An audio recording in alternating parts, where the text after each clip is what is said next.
three-season ADV gear or rain gear? Rain gear. Suit up or just stop and get coffee? I'm going to get some coffee if I can. Rising creek crossings or peanut butter clay? Peanut butter clay is way worse. Which is worse, lightning or hail? Lightning is definitely on the list. If you're in a pinch, poncho or trash bag? Trash bag, baby. Hefty, hefty, hefty. Waterproof socks or grocery bags? Waterproof socks, man.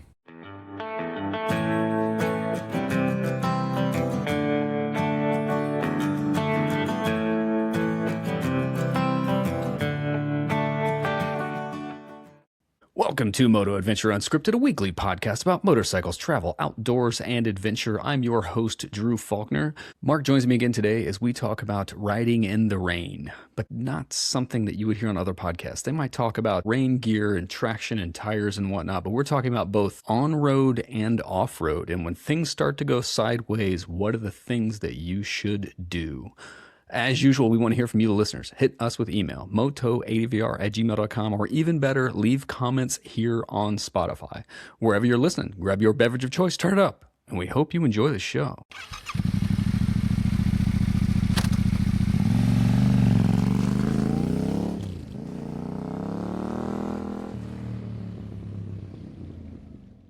Tell me your worst experience while riding in the rain, sir. Dude, the worst experience that I have had riding in the rain, we were out west and kind of, like we talk about, everything out there is just bigger and more chaotic. And, man, the rain just comes out of nowhere, dude. And, it's sunny and you can see it. You can see it coming, right? Because there's no trees or anything to block it. And all of a sudden, just complete and utter downpour. We do exactly what they tell you not to do and get up underneath a bridge just because it was the only shelter around and wait for that stuff to just get on by. We literally sat there for like an hour. I think my brother may have made a jet boil coffee, one of his infamous Stevacinos, if you will, and just waited it out, man. Pretty boring, but also pretty sense heightening at the same time. No, it makes sense. It seemed odd to me. Like, I look back through the podcast and whatnot, and like, you and I have done Tales from the Road and all kinds of stuff, but I'm like, I don't think we've actually talked about, like, how do you ride in the rain? Yeah. And I want to separate this from other shows, right? Like, you can hear about rain riding tips, and we can talk about, like, different traction stuff, tires, putting on rain gear, and all stuff. And we'll cover some of that today. Yeah. But I really want to talk about basically what when the rain conditions start to get bad, like, what do you do? Like, and how things are actually escalate, both on-road and especially off-road. So I want to do that. So just go through what I have on topic-wise to go down through today. God, tongue is tied. I want to define the three levels of rain, easy, medium, hard, that kind of thing. Basic preparation. So if rain's in a forecast, what you should do to prepare for that. On-road riding situations, then some off-road riding situations. And then we'll talk about some special tips and special situations, what you should do. And then we'll do a bonus section for the subscribers. But before all that, let's do some mail calls, sir. You want to hit us with the comments off of Spotify here? Yeah, dude. Let's do some mail. Episode 160, which was the who are the hosts behind Moto Adventure Unscripted. That would be Drew and myself for the uninitiated. Christopher said there's definitely a demand for this type of quality content. Feel like I got my 99 cents worth. Keep up the good work. P.S. Can't wait for the next season of X-Men 97. We literally could do an entire podcast about that, so I'm happy to have you along, Christopher. And I'll make as many Wolverine, rabbit hole treks as Drew will allow. Don't worry. So, other than that, we got another one from Chase Kitzel. One of my regular riding buddies. As someone who spent a lot of time following Mark, I've learned it's hard to be lost when you never had a destination to begin with. quote, not all those who wander are lost. In Mark's case, he's simply wandering on a motorcycle, and we almost always end up with some great rides because of it. So I feel like Chase knows me very well by this point, and we rode this weekend and actually followed some of the Southeast BDR, Section 8 and 9. I had an extremely difficult time sticking to it.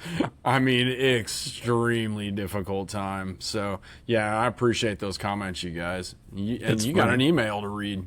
Yeah, I want to comment. Like, I actually texted my dad that comment because you used to be a did? joke when we were kids about being lost or whatever it was. And I'm like, well, I guess technically you're never lost if you never had a destination in the first place, right? So it's a great way to phrase it, man. I like it, Chase. Max Scott emailed us, and this is a good story that segues into today's episode. So I'm going to try to rip through here as quickly as I can. It's a lengthy one. It's a good one. Back in late September 2025, my friend and I were in Townsend, Tennessee, headed toward Cherokee. It was a pleasant 77 degrees outside in the valley, riding along the mountain creeks, and then rain started pouring down. Not a huge deal, but because we had rain gear, and it was still pretty warm. But the traffic slowed to a crawl, and as the leaf peepers couldn't manage the conditions. So that's a good one. I haven't heard that before. You haven't? That's awesome. No, that's a good one. Then it started lightning storming pretty bad, and we got scared. However, the real fun happened when we turned onto 441 and began to climb up to the western face of Klingman's Dome. I've been this area, and I've been there in bad weather, I might add. Water was sheeting across the road. The storm and 20-mile-an-hour traffic continued, but the temperature plummeted into the 40s. And I was wearing my mesh jacket and rain gear, freezing my ass off. Then the thickest fog I've ever ridden has set in. Traffic slowed to 15 miles an hour. As an aside, mid-email read, if you go to the background on motoadventure.com, that is a photograph of that exact place in the fog for that exact reason. Ah, okay. Yeah. Nice. Quickly found my waterproof gloves. Were not so waterproof after all. Heated grips on Max provided the only relief, and as I approached the peak of the mountain, I missed my turn on the GPS, and we had to double back through awful traffic conditions. My buddy and I were actually said to each other at this moment how our future selves would reminisce and recall how awful it was in this moment, but how awesome the memory would be. They finally crested the mountain, began to peak back and descent into Cherokee, and once they're on the east side of the mountain, the weather did a complete 180. And it was miraculously clear and sunny. Anyway, temperatures trying higher, and they had a good day in Cherokee on the other side. So as a guy who's lived a lot of that type of adventure, not in those bad of conditions, but similar situation, that's a common story in the mountains for anybody who's visited there. So I can relate to that. I've got to say that I love it because he crosses several of our episodes in one well-worded email. We got type 2 fun in there. We got to give a shout out to his buddy Lewis, because I know Lewis too, and he's a fellow listener, so shout out Lewis. And by the way, Klingman's Dome is not called that anymore. They changed the name to reflect the Native American history and heritage of the area, and I can't remember what they named it, but if anybody's looking for Klingman's Dome, you may come up with a different name on that one. But it's well worth the search to find that place. So that's a great story. Traffic is a disaster. Those types of weather conditions are real. But if you get up there on a day where it's not busy, it's a fun ride. It's a beautiful place to see. Prepare yourself for the hike. I'm amazed we didn't talk about that on East Coast destinations. I'd be kind of surprised if we didn't. Anyway, step one in talking about riding in the rain, I think we should define the 3 categories of rain. That's a good one. Yeah, right. I thought you were going to say define rain. No. What would you consider like light rain conditions, Mark? Light rain would be if you were in a car and you had your windshield wipers on. You know how they have like certain levels of delay, or at least like my truck has 3 levels allegedly. Right. I think it more is like 2 levels, but like if there's a delay in the windshield wipers going, I feel like that's a light rain. Tiny raindrops, maybe a heavy mist, a drizzle, if you will. You might not even need to put the rain gear on. You know, that's, to me, that's a light rain, right? Yeah, I'm thinking same thing. Like it's intermittent light precipitation. You still have halfway decent visibility, which I love your windshield wipers analogy. That works out pretty well. I'm also going to throw out like relatively comfortable temperatures, because that's the catch, right? There's a temperature range where it's like, no big, it's no big deal, and there's another temperature range where it's like, oh crap, like this could go bad if we get soaked right now. Yeah, that kind of thing. I'll say minimal impact on traction. Obviously, as the pavement gets wet, everything changes, paint lines, things like that. But other than that, is there anything else that, like in light rain, that you would change versus not having rain at all? Because you kind of mentioned like you probably wouldn't put rain gear on. Yeah, I would start to use more caution. You mentioned the stripes become a little bit more slippery, but the big thing with a light rain is that's when the oils on the road start to come up to the top. Yeah. And so you do start to use a little bit more caution in your turns. I probably am not switching to rain mode just yet on the old Norden, you know. Okay. So Let's unpack that a little bit more in responses. So I was man. trying to think if there's anything else that we need to look out for. So Yep. shifting gears then, what would you consider difficult rain, but not something that would cause you to stop? Like something that you would just keep riding through. Mind you, you might stop to put rain gear on, but you're not saying like go find shelter. Gotcha. Yeah, to me, that's just, we're not talking about lightning. I would draw the line maybe with thunder. You might start thinking about making that jump, but it's a good, steady rain. Visibility is down. You're probably getting some fogging in your windshield or in your, helmet visor or whatever. You're definitely like, now we're like playing a game of like, okay, all my senses are heightened. This, if you got a dirt bike helmet or an open face of some sort, it's stinging as it's hitting you in the face. That's a good one. You know what I mean? That's a heavy rain. Yeah, that's a good one. Dude. Like if you don't have rain gear on, you're soaked at this point. Like there's no other way around it. And they're big raindrops. Like when they hit your windscreen, they like explode like a little mini water balloon. Makes noise. Yeah, like significant. It's a drumming effect that's happening on the visor. Yeah, that's a good one. Absolutely. Yep. That's where I'm thinking difficult rain, but not run for the hills, Marge. Yeah, I think, like you said, reduce visibility. I'm going to throw up some standing water. You're going to find good one. that, it's starting to pool in different places, especially if you're on the highway in places where the highway comes together and the drain's in the middle. You will start to see it pooling, especially if it's an up and downhill kind of thing. We have a lot of that in Dayton. Falling temperatures, like it's heavy enough rain that it does a pretty significant temperature change from what you're experiencing outside. So like Max said, you'll go from 70 to 40. To me, that's pretty extreme, and I think elevation had everything to do with that. Yeah. But to see it drop 10 degrees, like to go from 70 to go to 60, or even worse, if you're in 65 degrees and it goes into the 50s, that's a big change. Yeah. I'm going to throw out road debris. Like you may start to find twigs and small tree limbs and things like that might be on the road in different places. Yeah. The other thing would be, you mentioned it right away, actually, like increased rider fatigue. I think that's another way to define difficult rain. And then also, I think that this is the point, and I think you brought it up already as well. You start to think about at what point do we start to change the plan? I think that's the other big thing, that difficult rain kind of leaves you on the edge all the time going, okay, is this getting worse or is it getting better, or can we handle this? Yeah, it's while you were talking about that, I thought about one other big road hazard that is happening in this transition, and that's, around here we have a lot of gravel driveways, and those gravel driveways will just wash all that gravel across paved roads, and you got to watch for that sort of thing too. So, that's a good one. That's when this starts to happen. And so what conditions do you finally say, okay, let's go find some safe place, or at least some warm place to wait it out? What are those conditions like for you? When there's lightning, that's like a for sure, like we got to get off the bike. I mean, I've ridden in lightning. I don't like it one single bit. It makes me super nervous. Hail is another situation. Like find, something to duck under if you start seeing hail.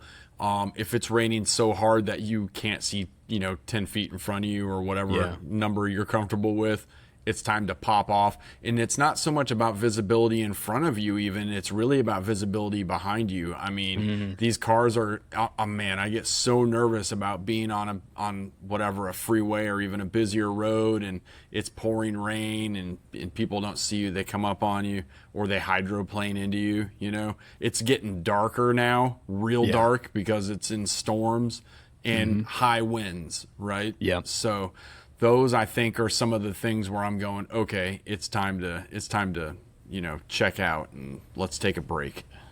Flash flooding is the thing that I added to this. Oh, yeah. There's a lot of places in rural America where they're low bridges. They're essentially culverts, and they wash out completely under really heavy rain.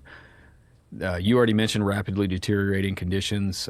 You mentioned, I'll say extreme winds. I meant to mention in difficult rain, you're still going to start getting gusting winds in the difficult conditions. To go to safety conditions, to me, are like extreme winds, like they're blowing you around the road to the point where you can't stay in your own lane anymore. Yeah.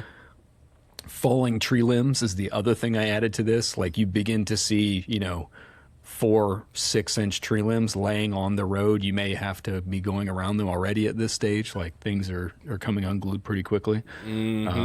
People who've been to the rally that shall not be named are having flashbacks right now. I have no doubt. So that's defining the 3 categories of rain. So I want to move to the next step. If you're going to go on a ride and it's not already raining, what are some of the basic preparation things that you think you should do, knowing that it's very likely that you're going to get wet today? But it's not already raining. Correct. Gotcha. Yeah. So, like, first of all, don't leave home, and especially here in the Southeast, right? Like, don't leave home without some sort of rain gear. If it's not August and you're going to use the rain to cool down, which is a tactic we can talk about. But so rain jacket, rain pants, or waterproof shell if that's your thing. Waterproof socks or boots, gloves. I've never found a pair of gloves that are actually waterproof. to Max Scott's point, right? Prepare your helmet. Thumb squeegees, some sort of glove. I don't have waterproof gloves, but I do have a glove with a little squeegee, like a little visor wipe that goes across. That thing is a lifesaver, dude. Yep.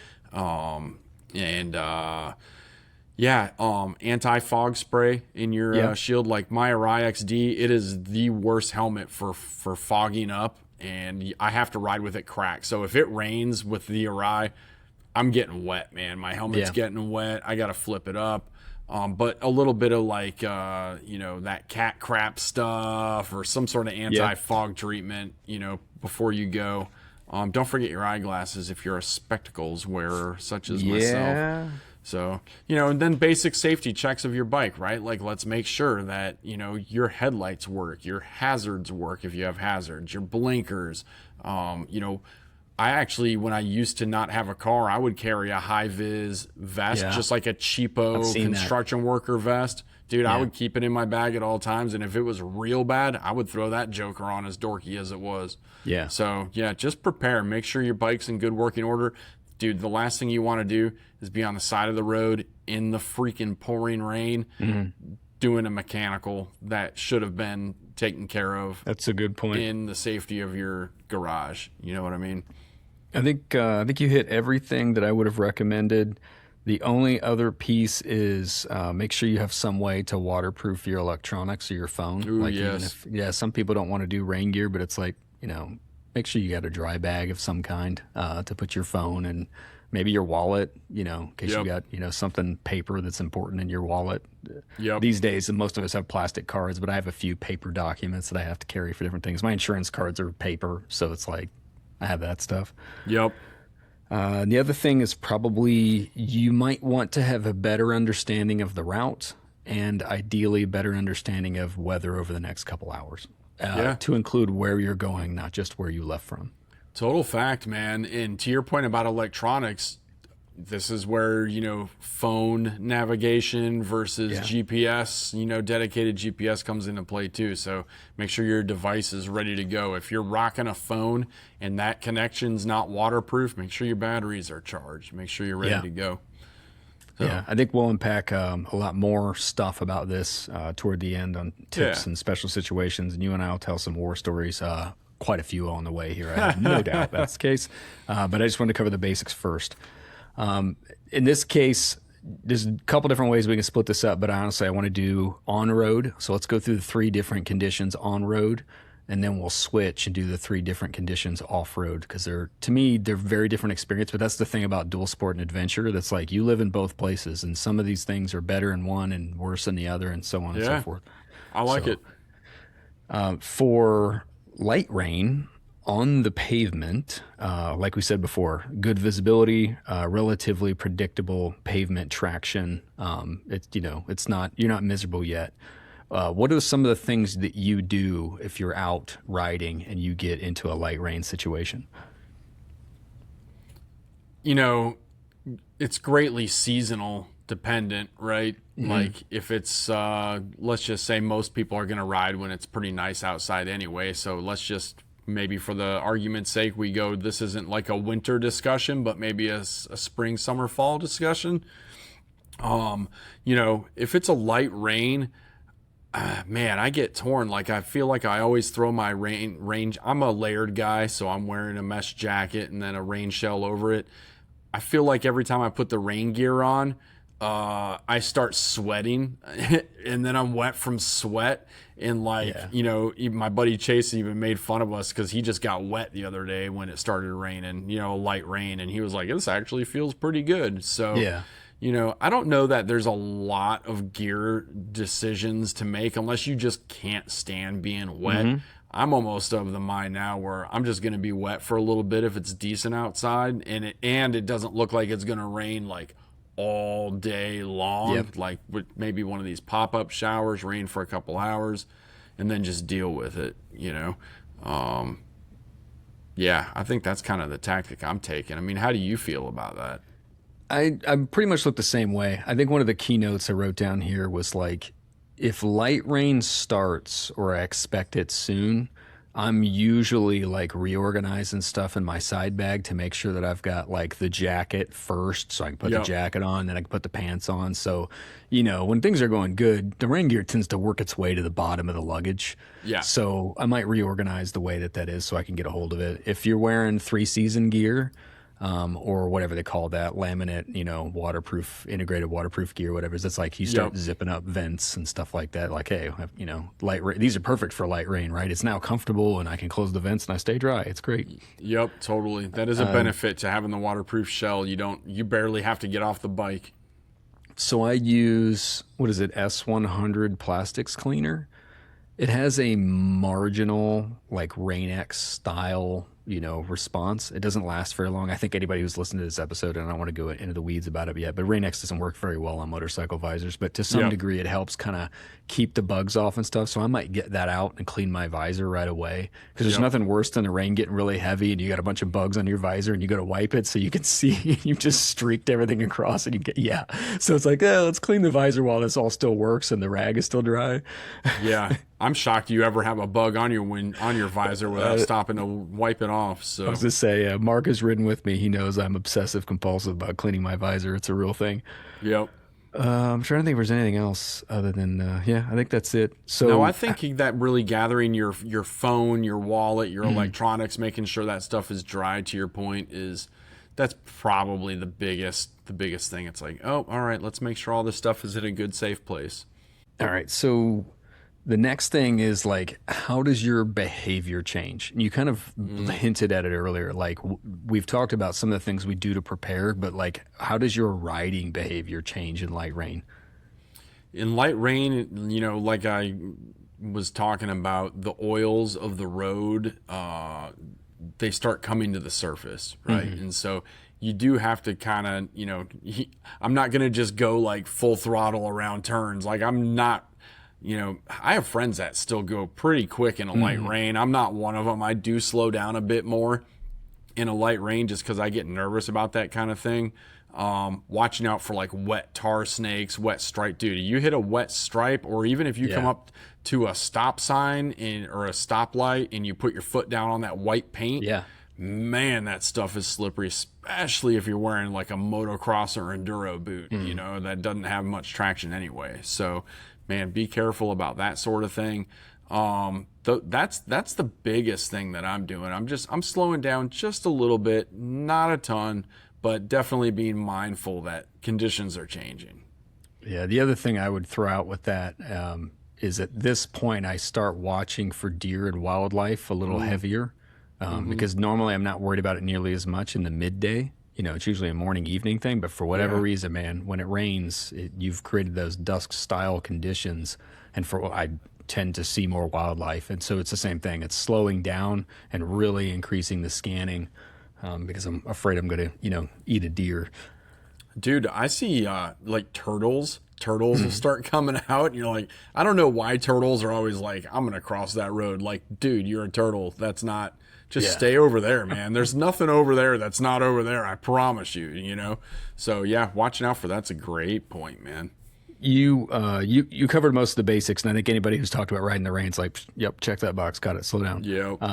What do you think some of the consequences are when you're in the light rain stage and you make a mistake? What are some of the outcomes that happen in these conditions?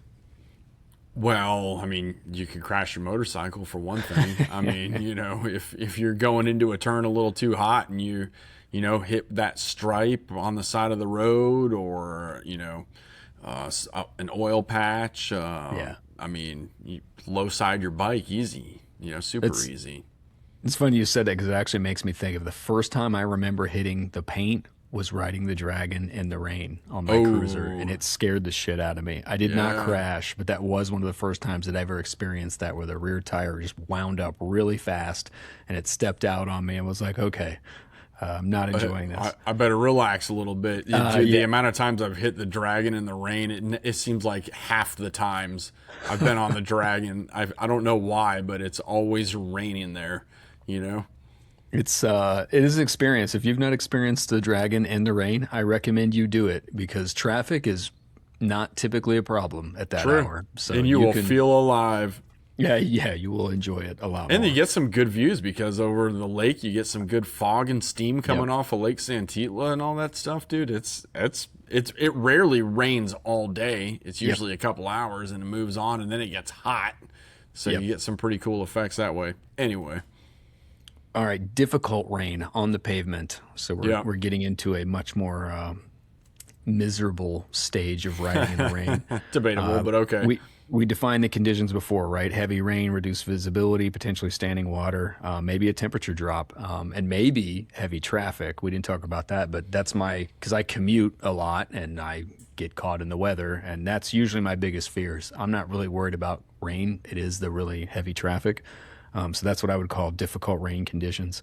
How do you change your gear for heavy rain, sir? Now I'm into the rain gear, and because to your point, even in summer, once you get that wet and the temperatures do drop, it can still get mighty cold, especially if you're riding into some elevation. So rain gear, jacket, pants, boots, gloves, if you got them. The biggest thing I always struggle with is my neck. I always get water coming from my helmet. Yeah, I struggle big time with that. But as much as you can do to try to waterproof yourself, having that squeegee I was talking about on your thumb, just so you can keep wiping. I mean, we've all been there. We've all tried wiping it with a glove, and it works 2 or 3 times, and then that finger's wet. You know what I mean? So yeah, trying to figure that out. It's why I always carry 2 pairs of gloves with me. I've always got 2 pairs of gloves, no matter what or when or where. So you got to have that. Rain mode, if your motorcycle has a rain mode, and you don't want to be throwing all the ponies to the show on the road, and you can drop some horsepower. Usually some traction control changes happen with a rain mode. It's worth playing with all the different modes of your motorcycles. So get to know how they all change the feeling of everything. I tend to lay off the front brake a little bit more when it's raining like that, I don't know. Do you do that, or am I weird? It's you just did the MSF or whatever, Ohio. What's the actual technical name? Because I'm gonna get it wrong. In Ohio, it's called Motorcycle Ohio. It's not. How did they come up with that? They created their own curriculum. You and I could talk about that probably more at the subscriber section here at the end, and I'm sure it'll come up more on other episodes soon. But I am looking forward to talking about that. But yeah, the other thing about the rain is also the brake gets cold and the pads get wet, and so you actually lose braking power. So to some degree, it makes sense to touch the brakes more often to try to keep them warm to some degree. And we can get into more of the techniques later, but it does make sense to do that. I'm trying to remember, you said something. Good thought. And I lost it to some degree. But ultimately, it's making sure the phone's put away, that USB cords and things like that aren't plugged into ports and stuff like that. That's going to get wet. Yep. Oh, you were talking about, I wear a neck gaiter because I don't like that as well. Although on the last rain trip that I made a couple weeks ago, it just turned into a giant wick that just That's what mine do. dumped all the rain into my shirt, which wasn't that bad considering the temperatures. The other thing, and I'm too lazy to do it anymore, is get a rain jacket with a hood and put the hood on. The hood actually goes a long way. You still kind of get cold in the front, but it does a better job at the helmet dropping off the back, doesn't dump it right into your jacket. But is you talking about with you put the hood up under your helmet, one of those deals? Yeah, those are pretty cool actually. It's been a long time since I've done that, but when I was riding every day, like 100%. And after doing that to this day, I am typically that guy that's like, if it looks like it's going to rain and it at least seems to last and it's not 80 degrees outside, I'm putting my rain gear on. I don't like being wet. I violated that, and we'll talk more about that later. But yeah, it's been that way. Make yourself visible. Throw your fog lights on. I mean, if you got to throw your bright headlight on, throw your headlight on. You know, get your high vis out. You know, whatever you can do to make yourself a little more conspicuous to other users of the road. We've cut ahead some, but that's exactly where I was headed. Was what are the behaviors that you've modified? We talked about getting ready for that, and I think that was a good point there. I like to turn on my LED aux lights if it's raining and I'm in traffic so that they see me. You talked about using the brakes and some other stuff. Is there anything else when it starts to get bad? What are some of the other changes that you make to your riding or what you're doing on the ride that day? You know what the biggest thing is I find that I change my seating position. I'm like trying to tuck behind the windscreen and like just anything I can do to like keep the wind and the rain off my chest primarily. So that's actually one of the first things I do is start ducking down. You know, my helmet has I usually rock a tinted shield. So it's not a quick release. The Araya, I got to undo 4 stupid screws and all that. Yeah. It's the worst. So I got to deal with that and like figure out, you know, am I going to keep the tinted one on there? Or am I going to pull over and actually change this thing? Which most of the time I don't have an option because I don't carry both of them. So, you know, I do carry clear goggles, or clear safety glasses can be an option for people. So think about how you're going to see through your helmet. Yeah, other than that, I think that's about it. I'm probably turning on the heated grips at this point. Yep, that's a good one. But if you have heated grips, you suddenly understand how wonderful they are when it finally starts raining. They're amazing. Especially if you don't have waterproof gloves of any kind. 100%. And it's like some people are like, oh man, I don't need heated grips. Dude, it just takes the chill off. It's amazing. They are not going to stop you from having cold fingers in the 30-degree weather necessarily, but man, they help a lot. They're real nice, and they're always on the bike. You never forget them. They're there all the time. So, bonus. I think that's all I can think of, man. I like the ABS on the Tenere, but I don't have heated grips on it yet, and I've debated whether or not to even do that. But that is what's nice about the Scramblers. I'm just like, keep my hands warm. Why would you not put heated grips on out of curiosity? I might race it, and I'm worried about destroying them. I mean, technically the Scramblers still work after racing, so another topic for another podcast, I guess. Yes, sir. The other thing is I'm typically now, like if it's raining heavily, I'm start consciously thinking about changes to the route. Okay, yeah. So depending on the conditions, right? It's one thing to say we're going out and we're having a fun ride and we've got fun stuff to do, but now it's gone from, it's a little rain to, this rain really sucks. Yeah. Like, are we still going to enjoy this route? Yeah. Are we still going to that scenic overlook where we're not going to be able to see shit? Right. That kind of stuff. And it's also like, you know, if we're going somewhere, at what point it's like, you know what? Do we just get on the highway and get this done an hour sooner because this weather's going to suck the rest of the day? Those kind of things. So I start looking find at a those bar. things.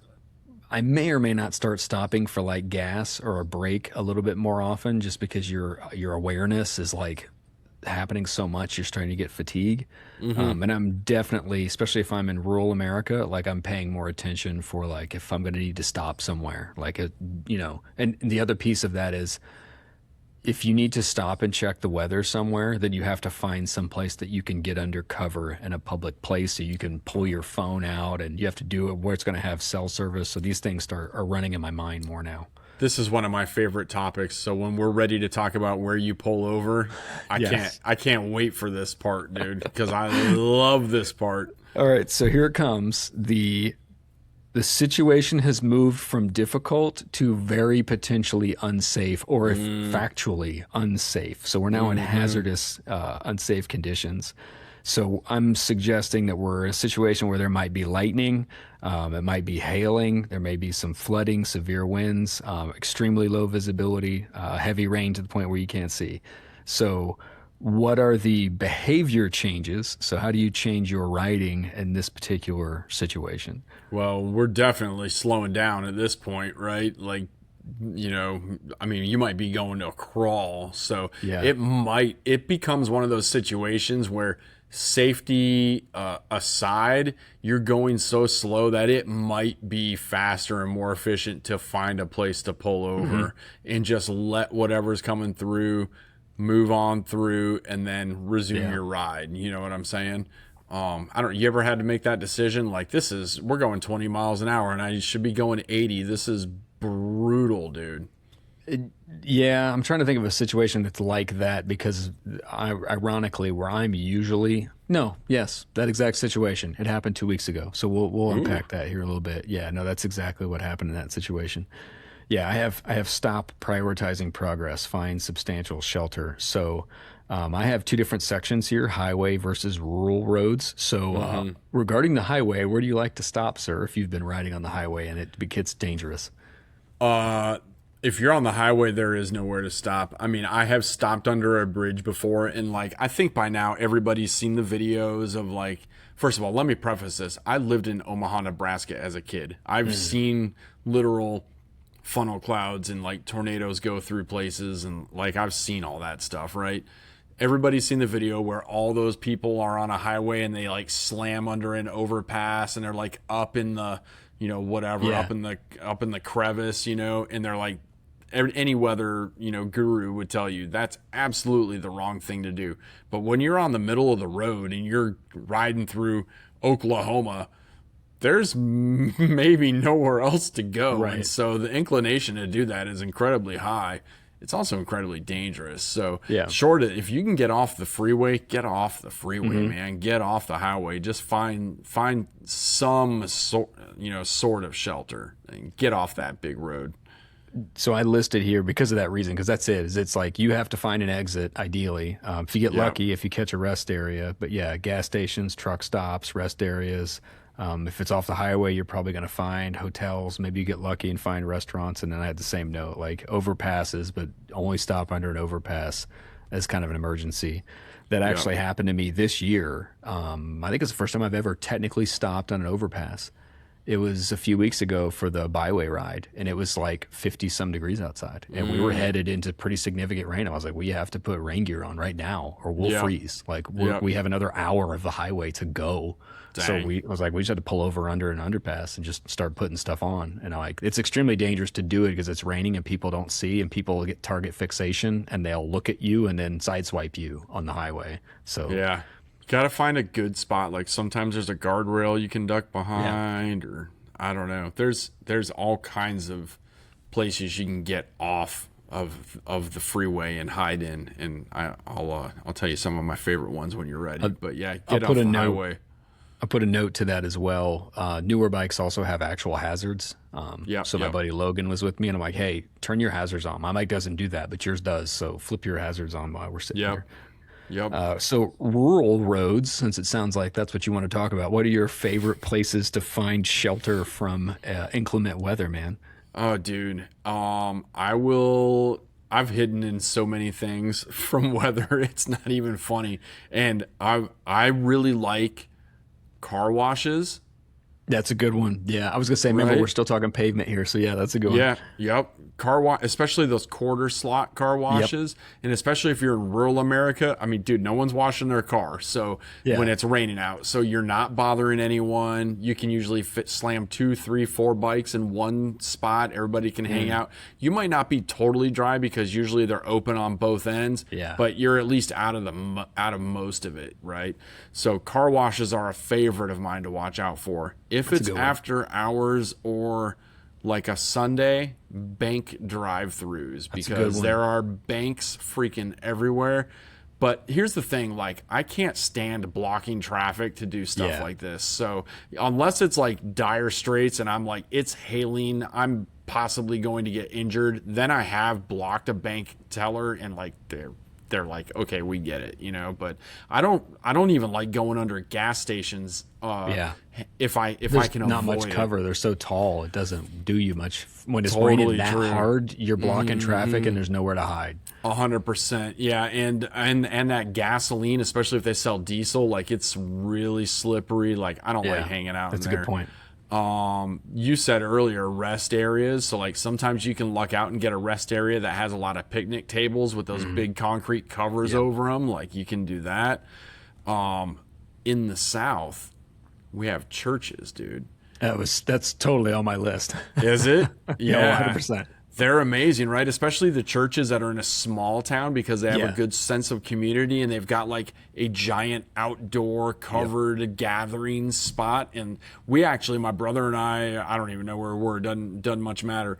We were hanging out in one of those one time, and like the pastor came out to talk to us and asked if we needed anything. Like, are you guys okay? Do you need anything? Like, maybe he asked if we needed to be prayed upon or whatever. I don't know, you know? So churches are amazing. Be respectful, man. Like, just be respectful wherever you go, and don't leave your trash out there. Don't, you know, destroy stuff. I have another favorite one, and that is, and you can find them quite a bit in the South too, abandoned Sonic restaurants, because they were drive-ins, and there's a ton of them that aren't operational anymore. And I like hiding in those things. So, that's a good one. I have a story, but the most important part is funeral homes. A lot of funeral homes have that's a good one. It's like churches, except they typically have an awning so that do. people can go in and out of the funeral home in bad weather. So the last really nasty storm I got stuck in Kentucky, I was at a funeral home, which I've actually been to twice for an actual funeral, I might add. Oh, wow. Okay. But I was like, the lightning was just getting nuts. I'm like, I need a place to pull over. And I looked over and went, otherwise I'm going to be in the funeral home for real. That's 100%. It was gnarly, but yeah, that was exactly it. And it was funny because same thing. People came out and started talking to me, and there wasn't a service going on, if I recall correctly. But I'm like, I'm just hanging out for a few more minutes here. You know, like, it'll blow over shortly, hopefully. Yeah, so, man. No, same thing about being in the South. Like, it has perks to that. Well, you know, these new Chick-fil-A's, you know, Chick-fil-A's not open on Sunday, obviously. These new ones with the drive-throughs, dude, they're big drive-throughs too, and you could duck under. I've not actually done it at a Chick-fil-A, but it has crossed my mind. Like, you could totally make shelter up on a Sunday. That's a good one. You know, at a Chick-fil-A. Like so. Yeah, because Sunday is often a ride day for a lot of people, so I like that. Yeah. Let's cover. We'll say consequences for mistakes. What, like, when situations get really hazardous and you decide to keep riding, what are some of the things you've run into? And obviously the possible outcome is injury and death, but mention some of the other nasty stuff that might happen pavement-wise when things get sideways. Pavement-wise, when things get sideways, you know, you can get really cold. So, you know, I've gotten to the point where, you know, even with waterproof gear, nothing is waterproof, dude. I mean, if it has holes or vents that open or whatever, eventually it's going to give through, unless it's just a plastic bag, you know. If your collar gets wet, it's only a matter of time before your entire shirt's wet. Totally, dude. And so if it starts dropping in temperatures, you know, I mean, hypothermia can happen, man. I mean, we've been in a spot before where, like, you know, one of the guys in our crew, or our squad, if you will, his fingers were so wet and cold that he couldn't get them off of his grips. Like, it was like, holy crap, dude, we've got to, like, get you out and get you some hot hands or something. And he actually ended up putting his hands on one of the other guys' handlebar grip warmers, you know, just to try to warm himself back up. So hypothermia is, you know, a real thing. That's something to think about for sure. Yep. The other thing I have on here is the flooding hazards. It's one of those things that you can, if you're going someplace you've been before and you've seen it flooded before, there are situations where it's like, okay, I'm not worried about crossing 2 inches of water in this situation. But man, when you're going places you've not been before, a little bit of flooding can be extremely dangerous because you have no idea what's under it.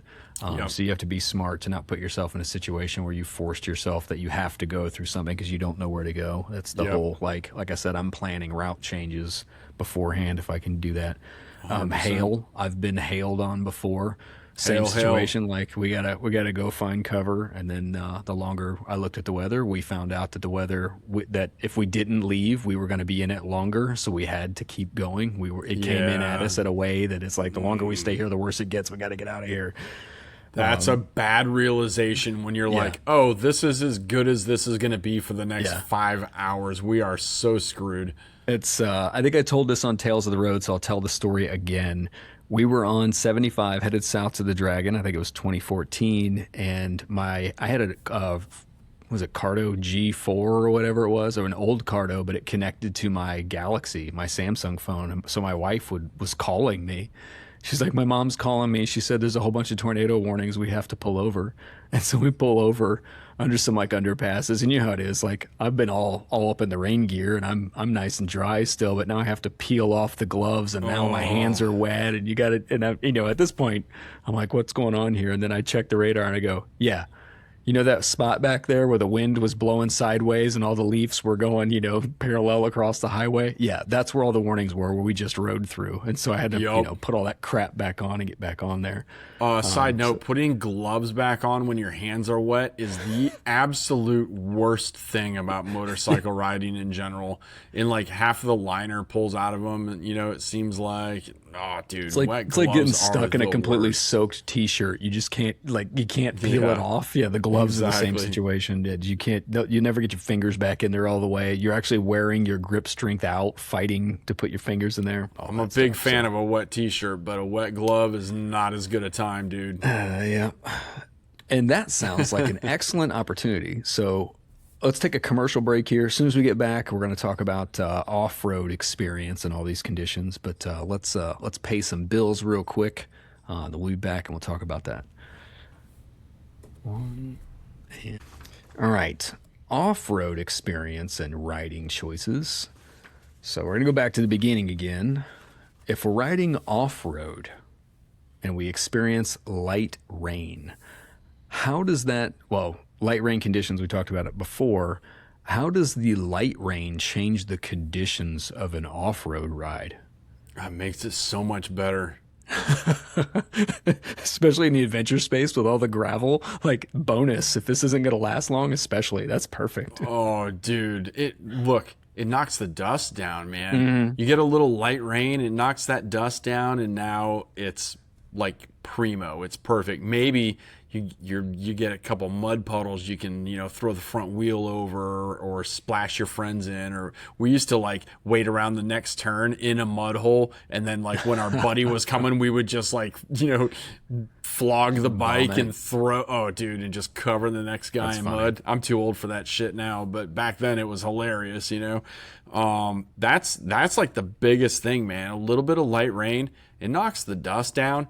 I'm generally not throwing rain gear on. If I'm wearing a waterproof shell, I'm not closing vents because I'm still working off road, and I'm gonna again, provided we're not riding in the wintertime, I'm just gonna enjoy it. I'm gonna have a great time, and you might get a little wet, but it doesn't matter. What about you?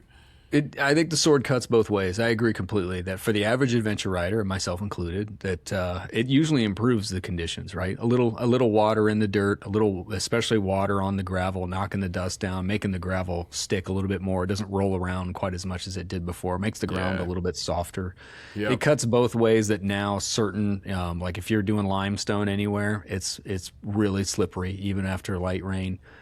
Most sandstone stuff isn't that big a deal, but you still lose some traction on some of the harder surfaces. But the softer surfaces and gravel, I think, actually improve. So that's the case.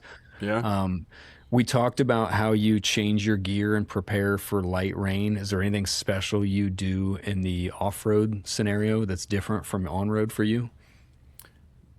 Not that I can think of, to be honest. If it's a light rain, I pretty much just keep rolling. I'm going to make sure, I don't like my wallet, my phone to get wet, even though my Yeah. phone's waterproof. So I do make sure that stuff is true. It's funny. I always reach up to my cardo. I don't know what kind of cardo you're using, but I use the Pack Talk Edge. Do you use that? Yeah. It's stupid rubber flap, dude, where you charge it, man. It seems like that thing never seals. Is yours like that, or is mine? I am neurotic about making sure it's shut when I unplug Me it. too. So yes. Yep. So I always kind of reach up and mess with that.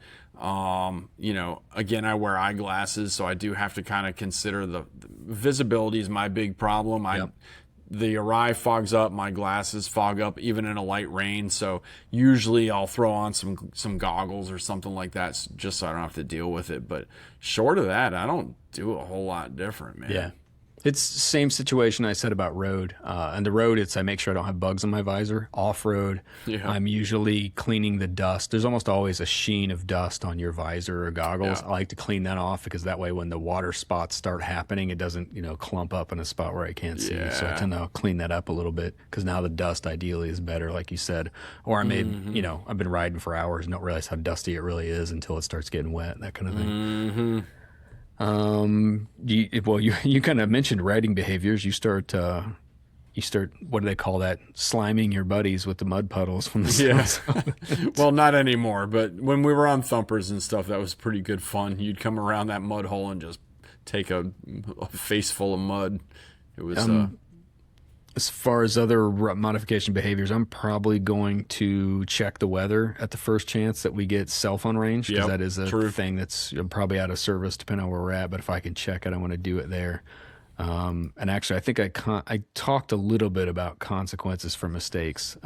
Same kind of thing on the asphalt, except in this case, usually it's not that big a deal, except, like I said, when you're on the hard conditions, not like difficult so much as literally the terrain is harder. Usually when that gets wet, that usually creates more problems. That's a good point. It to me it's I picture riding around in the woods and like everything is now, it always seems to like be more lush and more green. The vegetation is more colorful, it gets hotter. It does, yeah. It gets steamier. I had cooler temperatures on here, but I'm like, actually, a lot of times it depends, right? If you're on a gravel road, it might be cooler. But when you're in the woods, it's probably getting a little sweltering now. It does. Yeah, man. I keep these thing called, I don't know what they're called. I think this company called Duke makes them or something. And they're like a cool, like an aloe vera. It's like a face wipe, right? And it's textured. So like after that kind of moves out and it's just sweltering out, man, I love just wiping my face down with it, and just gives you a little bit of, since I have no hair, I'll do my scalp too, and it's aloe or something. So the whole thing is just kind of like a tingly sensation, just kind of wakes me back up a little bit. But I love this part where it's just a light rain and you don't really have to change a whole lot. And, you just, go have some good fun. And it's raining a little bit. So what? So let's transition. We're going to get into difficult rain. So when we get the difficult rain we talked about for the pavement, when that happens off-road, what are the conditions like when that starts happening off-road? Well, now you got a bunch of people complaining in your cardo, right? Because they're not happy at all, man. And it becomes a situation which the age-old adage of there's no bad riding weather, just bad riding gear. Like now we're probably putting on some rain gear, at the very least, like a rain jacket, maybe some rain pants. I don't like thick gloves, so I'm still not worried about having waterproof gloves. Making sure all the electronics, a lot of the same stuff from the street, making sure the electronics are all covered up, all that good stuff. You're probably wearing a helmet with a shield up because you're off-road and it's hot, or a dirt bike helmet even maybe. And so you're just got to know, like, you're going to get wet, trying to like block that heavy rain from just pelting your nose in your face. That's an important thing, because man, that driving rain, dude, it's crazy how bad rain hurts your face, Yeah, people don't realize, and obviously I imagine most people listening to the podcast ride. I don't doubt there's probably an exception, but like getting hit by rain while moving at speed sucks. Yeah. I want to circle back to the conditions because to some degree we got into preparation and modification behavior, but that's fine. I think of like at this point we're really starting to talk about like we'll actually start to see significant mud on the trail that wasn't there before. Yeah. Water holes. I think of like the routes are now not only when you find like if you're on a trail or a common Jeep road, those routes are pretty polished, and so now they're soaked, which means they're excessively slippery. Yeah. I already talked about the rocks are slippery. They're definitely slippery at this point. You talked about reduced visibility, and then the other thing is that I expect to start seeing water levels going up soon. They're definitely picking up speed if they're not picking up depth. Yeah, and even on a road that's normally dry, so like you can be coming downhill or uphill, and there's always that low spot of the trail, and just water is shooting down that section. We used to have this thing we called the first section, which I've talked about before, and it was a great off-road section, but it was in a very low spot. When it rained, it was lots of water holes, and it would literally change the terrain. Like you would ride it on Thursday, it would rain Thursday night, Friday morning it would be a completely different ride going through there.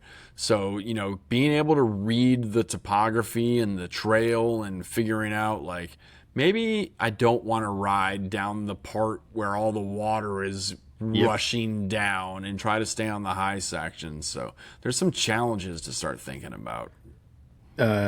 Now I'll talk about that in specialized tips because it's related to this situation. But yeah, I agree with you that there are places that are normally you might see gravel and stuff on the stone, and it's been washed away, and so it's just the stone now. And there are other situations where you're used to the water being clear, but it's moving slow enough that it's now filling up with silt. So now you can't see the rocks below the water anymore at some of the water crossings because it's brown. Which adds to the risk here. The mud becomes real, dude. I don't worry about mud packing up a low fender necessarily where I live, but in other parts of the country, especially, I know guys like out maybe even where you are, I don't know, but Moab or even Arkansas, some of this.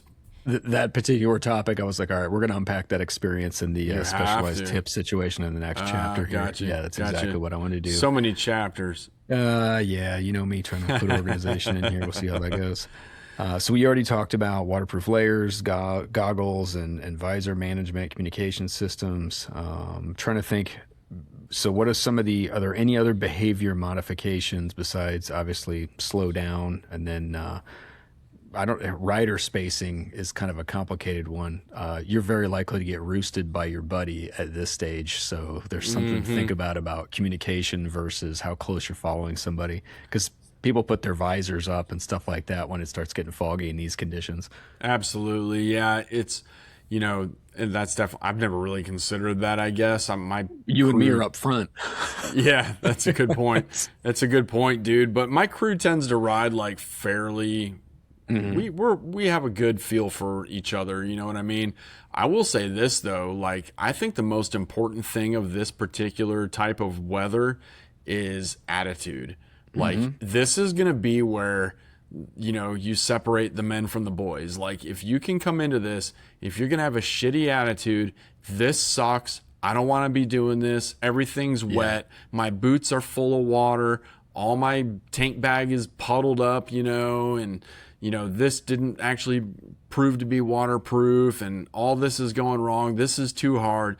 Or you got the guy who's like, dude, I'll maniacally laugh. Like you hit a giant water hole that you just weren't expecting to be that deep. Or it's like, oh, well, guess what? I just felt, dude, let's be honest. We all know that feeling when you're riding and you haven't put the rain gear on and everything is dry and all of a sudden your manhood starts to get the water. I knew exactly where that was going. Yes, you did, dude. And you're like, all of a sudden you're like 2 or 3 octaves higher in your voice and you're like, yep. Okay, now we're wet. Like it doesn't matter if my hands are wet, my feet are wet, anything's wet. Once you get wet there, now you're wet, and it's time to just start having a good time. It's all about attitude. Life is an attitude. Pick a good one and make the most of it because guess what? Your whole crew is in the same situation. You want to be Debbie Downer or you want to be the guy who's having a good time and like we're going to get through this. At the end of the day, we're probably all going to live. Yeah. We're probably all going to tell the tale. We're now in type 2 fun, Typically, yeah. We hadn't even considered that, I don't think. But Yeah, I don't really consider it type 2 fun on the pavement, but yes. No, in the dirt though. But that's what I'm saying is when you get into off-road and you get into the difficult rain, that by definition is like, yeah, type 2 fun rain adventure riding. Yeah, that's 100% true. Yes, sir. Yep. The other thing, so at this stage, I'm also beginning to think more about, okay, how much of this rain before this route starts to go really south where it becomes a threat. And so I start thinking about modification to the route again, start thinking about escape routes. In my case, I'm usually riding in a place where I'm familiar with the area when these types of conditions happen. So I usually have that planned. That's something I want to unpack on a different show later about route planning. But I generally, especially if I know on the front end that rain's a possibility, I've already kind of planned some bail routes or places to avoid and stuff like that on the front end to make sure I don't get in that situation or that I have a way out of the situation. But yeah, I worry about water crossings quite a bit at this stage, especially if you're in a place where you already know that they're sketchy. Oh yeah, yeah. If you're riding around the gorge or whatever, and if you're riding, the train you're on makes a huge difference too, man. If you're riding, let's just say Pumpkin Hollow or whatever road, that's hard enough when it's dry, dude. When it's raining, you could be really in a bad situation. Yeah. So, you have to think about it. Mountain Springs and Fincastle. I don't know if I've done Mountain Springs in the rain. Fincastle in the rain? I've done Fincastle in the rain. Yeah, that's you want to talk about type 2 fun? Oh yeah, those that's guys in the type Jeeps 3 fun, dude. It was coming down in sheets. I've got a video of it. I saw the 250L at the time, so it's not as bad on a 250 versus a big bike. Still, but yeah, it was coming down in sheets, and it's like we're leaving anyway, and this is the best way to go where we're going, so that's the way we went out. But yeah, a road full of baby head rocks that are now completely soaked. Well, yeah, like traction is highly limited, right? Yeah. What was I going to say? Consequences at this stage. And I think we started to get into that, right? Like, yeah, you're much more likely to injure yourself. You're going to drown a bike. You're going to spend more time in the woods fixing it, that kind of stuff. What other major consequences for making mistakes at this level? We're not to hazardous conditions yet. We're still talking about difficult conditions. Well, you do want to be careful. Look, you do want to slow down. You probably don't want to be throwing wheelies all over the place. Mm-hmm. Like, if you have a mechanical problem or, God forbid somebody actually gets hurt out there and it's raining like this, man, things get sideways real quick. Yeah. Like, even something basic like trying to change a flat tire when it's driving rain like that. Yeah. Man, that's not a great time. Like that does become a time where it's like, oh, dude, it's going to take 6 times as long. It's probably not going to be done right. You're going to miss a step or something like that. So anything you can do to like minimize the amount of damage that might happen, to the group. Yeah, I think, you're more likely to have low speed falls. I think of like high sides. These are the situations where you're kind of creeping around because it's starting to get slippery and you end up actually falling on the high side because of the way the bike is set up. You didn't expect that situation. Yeah. And I had becoming stranded on here. On the East Coast, I think that's a little extreme depending on where you are and who you're with. But it's still one of those things where it's like, water rises high enough in a certain place, a significant sized tree falls in the correct place, a power line comes down, those types of things. Like you could potentially become stranded. I'll say less likely in what we would call difficult rain, but in the next section here for hazardous, that's definitely the case. So let's take that segue. Things have changed from difficult to hazardous. What are some of the conditions that you think that define that? Well, hazardous. We talked about lightning before, right? Lightning is still true even off-road. It may not be as immediately noticeable that it's a problem, but man, tree limbs, like fallen tree limbs to what you were saying earlier. Look, literally, I don't know, man, it was like maybe 2 or 3 years ago now, there was a guy riding a dual sport in the Chattahoochee National Forest, just like riding along and a freaking rotted tree snapped. And he was just riding like Yeah. Minding his own business, dude, it killed him. Wow. And it's like, if you're camping, you really have to think about that sort of thing, right? Like, you gotta be mindful of your surroundings. Don't throw your tent under some crappy tree that's gonna fall down on you in the middle of a storm. So just think about where you are. It's harder to get out of that situation when you're off road than it is on the street. Just take the next off ramp or find a abandoned Sonic like I talked about or whatever. Off road, guess what, dude?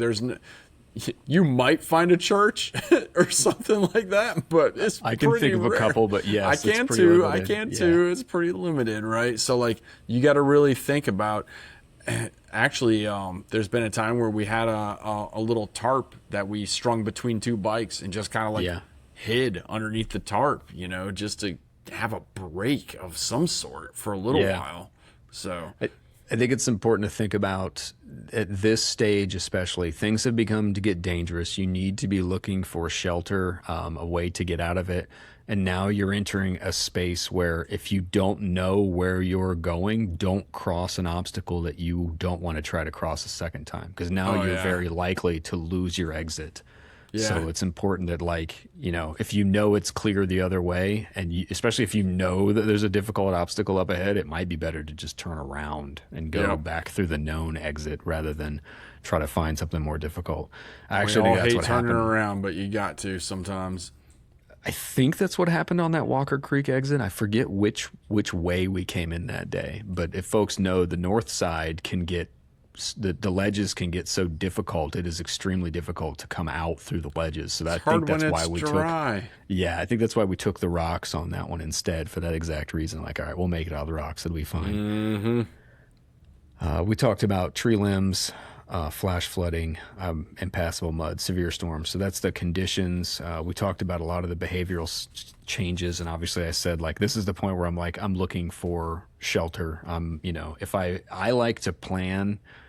I don't know if I want to say bailout routes, but I definitely leave waypoints to like gas stations or key landmarks. I like to leave those on my GPS so I can just think of, okay, where's the closest society? And it's usually near whatever gas station it is. It's like, okay, route to gas station, right? So now my GPS is just automatically going that way. Yep. So that's the direction where I start going.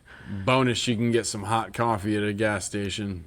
If you can get there. So preferred shelter, if you're in an off-road situation and you're looking for shelter, what kind of shelters, not strictly off-road, because we've already talked about, there may be churches and other stuff, but what are the kind of places you can look for if you've been adventure riding and you need to find shelter? If you're in a national forest, the wildlife check-in stations are pretty handy. It's not like there's one every 100 yards or anything, so you kind of got to luck out and get to it. We've been under bridges again. It's not like a highway bridge, so I don't feel too bad about it, but underneath a little bridge on a dirt road, that kind of thing can happen.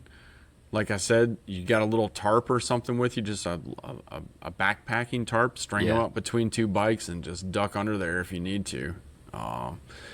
Rain gear. Duck under some rain gear or something like that. I'm not a big fan of hiding under vegetation. Yeah. But sometimes it just kind of works out that way, and you find a thick stand of rhododendrons or, a rock outcropping. You and I rode some road along the river where there was a covered bridge that had a bunch of garbage in the trash cans with a bunch of bees in it. But down the road was an awesome rock outcropping that went over the road. Look for some sort of natural. You know what I'm talking about? What road was that? I think you're talking about Kentucky 7 somewhere. Maybe. I'm trying to remember where the rock outcropping was, but I'm sure they were there. We'll have to look. We ate lunch there. We had a little snack there, but anyway. Oh, yeah. I know exactly. Yeah. Teague's Creek is what you're talking about. That's the one. Yes, sir. Yep, that sort of thing. Man, it's few and far between. You basically have to kind of find your short path to society, as you said. I've got ranger stations, visitor centers, campground shelters, or like picnic shelters. We did that one recently. Yeah, those are great. I guess I'll tell that toilets. Story. That was the next place I was actually headed. I was like, hey, when it That's gets that rough. desperate, man, it's That like is grab your buddies and go in one of those because you some of those like the ones at Red River Gorge, you could fit like 8 people in them. They're huge. It's just this toilet in this Imagine when the lonely storm room. passes and people are like, "What is going on?" And like 8 motorcyclists come out of that bathroom like a clown car. I mean, if it's the only shelter you've got and conditions are going literally gotta sideways, do yeah, it, dude. I'm piling in there, no problem. No, we were coming off of so we rode Raider Ridge, and I'll tell more about that here in a minute. And then we had just come off a gravel road into pavement. We were like, okay, we're done. I got stuck behind a car. The car was going so slow in the rain that like my visor fogged up so fast. I'm like, I can't see anything. I had safety glasses on and I Yeah. flipped it up and you know how it is. I'm getting pelted in the eyes and I'm like, I can see, but they finally like pulled over. And then so we keep going and I'm talking to Bill on the headset. I'm like, dude, we got to get cover. I'm like, Yep. I don't know where there is anything around here. Like this road is a, pretty twisty, lonely road. He's like, isn't there a park up here? I'm like, all right, that park's been closed for a year and a half for construction, but we'll go over there. We lucked out. Like 4 or 5 of us, like we all roll in under the park shelters, like bikes and everything, park them and take them Perfect, off. dude. And yeah, I just hung out for 20, 30 minutes for it to lighten up enough for us to get back to camp. But That's yeah, perfect. yeah, park shelters and churches are my favorite when I can find them for sure. Agree. Got some notes here. Avoid the tops of ridge lines as much as you can. Like I said, I think about some of this stuff when it's light rain. I plan to stay out of the valleys and whatnot, but when it gets really nasty, the ridge lines are where the tornadoes decide to take the trees off the top for you. Open fields, exposed high ground, and prone washes, those types of Yep. places. I'm like, hey, make sure you avoid those. And that's, you got to understand your navigation and topography to get there, unfortunately. Yeah, you've got to know like flash floods. I know we're East Coast based, but I will never forget a time my brother and I it might be the first time we went out west together. We were looking for a place to set camp, and I found this Yeah. like dry creek bed that was like between Oh, two man. big, dude.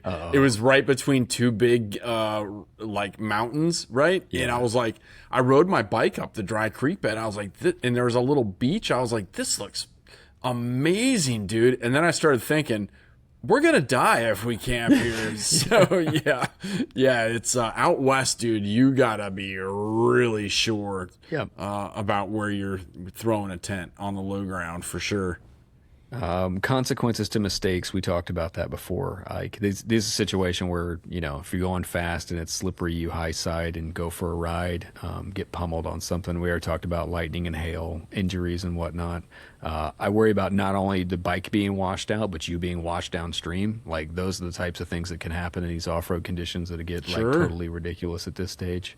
And then, like I said before, isolation without assistance. Like you could be cut off somewhere, no one would know where you are, and you're stuck in that location. And hopefully, at least at a place where you're not going to get flooded out, but you can't get somewhere because you've just let it go too far and you've gone too deep in the woods. Yeah, I think that fallen debris is a much bigger problem at this point too. Like it could be, a tree falls out of nowhere and it just blocks your path. Now what are you gonna do? Like you got to Yeah. figure out how you're gonna get around this tree, or are you going back? So, things you got to consider. So we've talked what I'm going to call the basics up to this point. We've had some good war stories and whatnot, but this is the section. I have specialized tips and situations where I kind of wanted to unpack some of the deeper nuances of different conditions that don't necessarily fit one of these areas.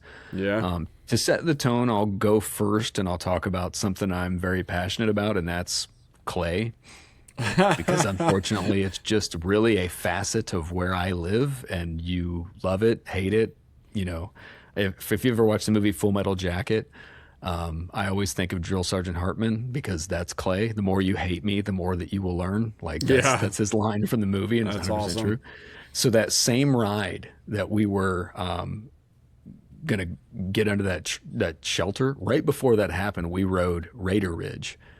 And if people have come to the Scramble and have been there when it's dry, Raider Ridge is by far like one of the best adventure roads because it's what I would call like intermediate. So it's mostly dirt. It's not really gravel. and you can rip on it, and it's got nice big bank sides, and you gotta be careful on some blind corners, but it's fast and flowy, and it's got a few rocks here and Name's there. not even familiar to me. I can't believe I've not ridden this thing. Well, we gave out a sticker, but you don't follow GPS points or anything like Fair. that, so you wouldn't Yeah. have known. Yeah, my sticker collection is dwindling because of that. But the catch is that most of that dirt is actually clay. So when it's dry, it's a blast. And we hit that in the rain this last go round. And again, I know the road. I'm having a good time, but it was slippery. And there were multiple times where I started to get crossed up because it had some pretty good ruts in it, and it's gnarly. I bring all that up to say is clay in the late summer gets beaten down by the sun, and it just needs a little water, and a little water makes it really slippery. So clay that's been dry and hard for a long time gets polished, and a little water makes it treacherous. Now, when it rains really, really hard, it's actually better to ride the clay in the water. You actually have the most traction while it's actually raining, and staying in, usually, not 100%, but usually when you ride in the water, that's safer than riding the clay where there's not actually running water on it. That clay is slippery. The best traction is usually, not always, but usually where it's actually actively raining. And then the catch is that the clay's the most dangerous when it stops raining. So as it starts to tack up, that's where you go through that phase where everything's like ice, and then it becomes peanut butter. Yep. And that's where your front fender gets ripped off. Right. That it's slippery and it sticks to everything. And it's on your boots. Your boots are getting heavier. Like these are the situations that I'm like, hey, understand that if you're stuck and you're in a clay situation, it will sneak up on you. I'm gonna throw out another aside because it's related to this topic.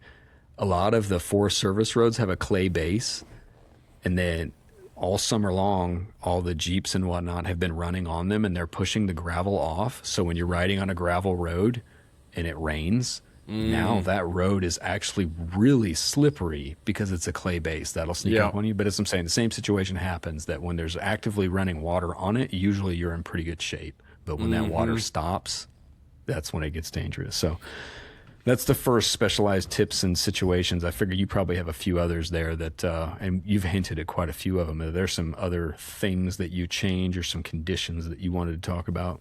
I have a whole list of stuff here. Yeah, man. I don't have any lists or anything, but what I find as a challenge here is that when you go on the gravel and you go to the inside of the turn, it gets built up with like sand and like not gravel, but anything else that's dirt that's not gravel.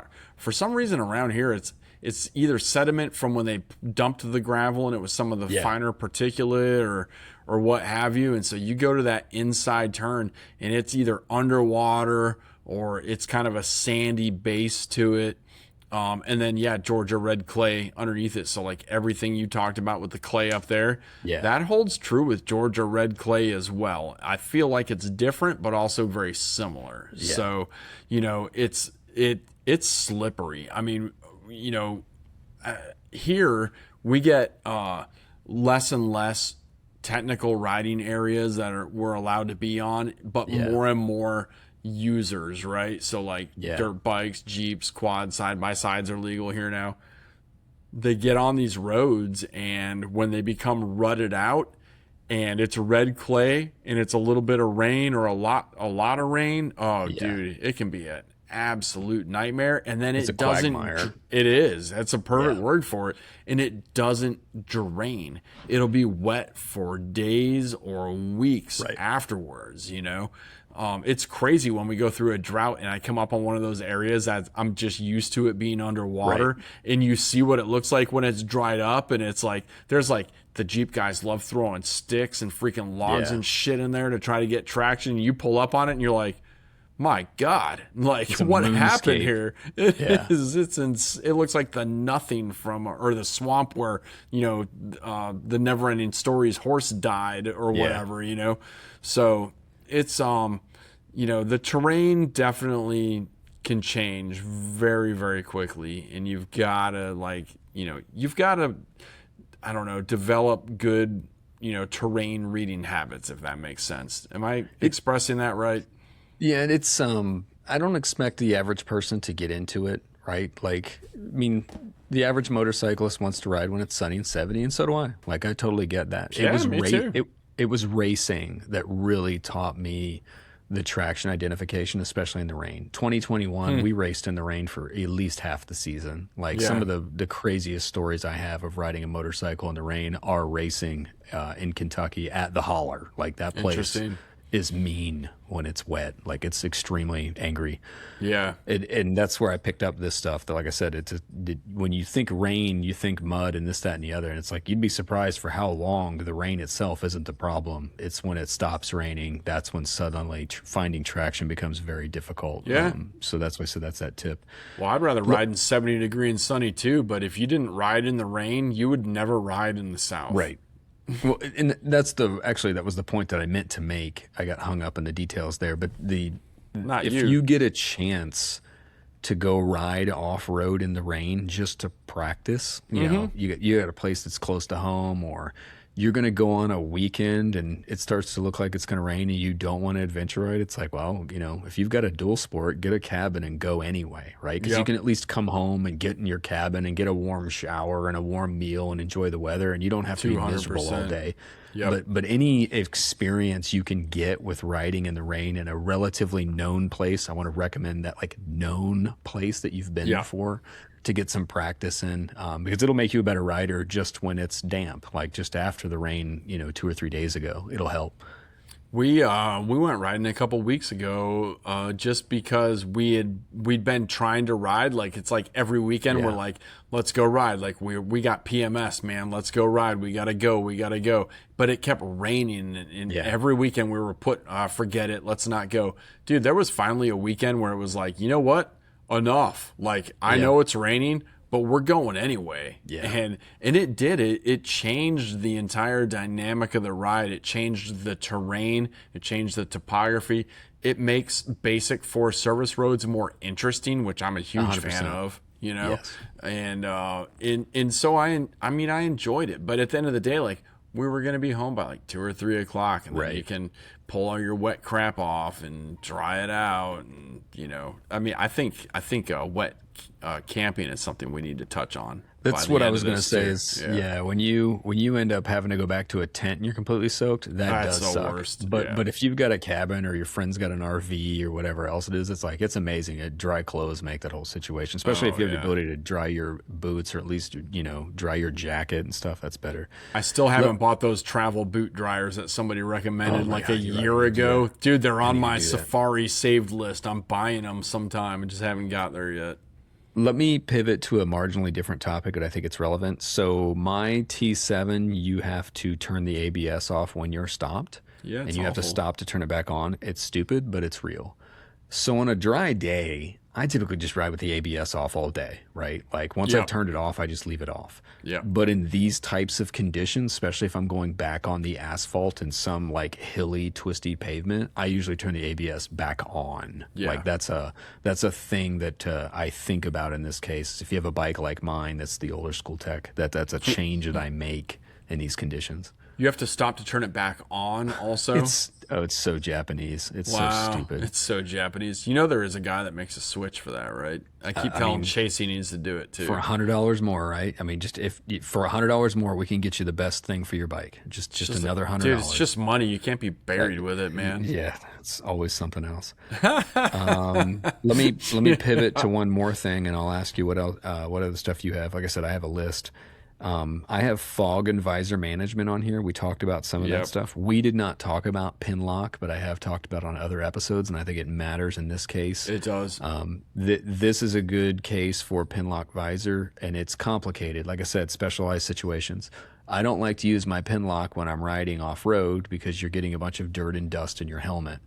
So I don't want my pin lock to get scratched because they're made out of soft plastic. Yep. So if you get mud and dirt up in your visor and you go to wipe it off, you're going to scratch your pin lock. At the same time, if you're ever going to want a pin lock, you want it when the weather's complete shit. Ideally on the pavement, though. That's the catch. Double-bladed sword. That's exactly it. Is it's one of those things that when you're on a trip like you and I are talking about, or you're going to be on a long ride, it's like, okay, well, you can wrap your pin lock in a microfiber bag and you can tuck it safely into your pannier because it has a flat surface in it and it's protected, and you can get it out when you finally decide to give up and get out on the pavement. So you want that, but you have to be going fast enough. It's really not going to help you much when you're in the woods. Oh, really? Is that right?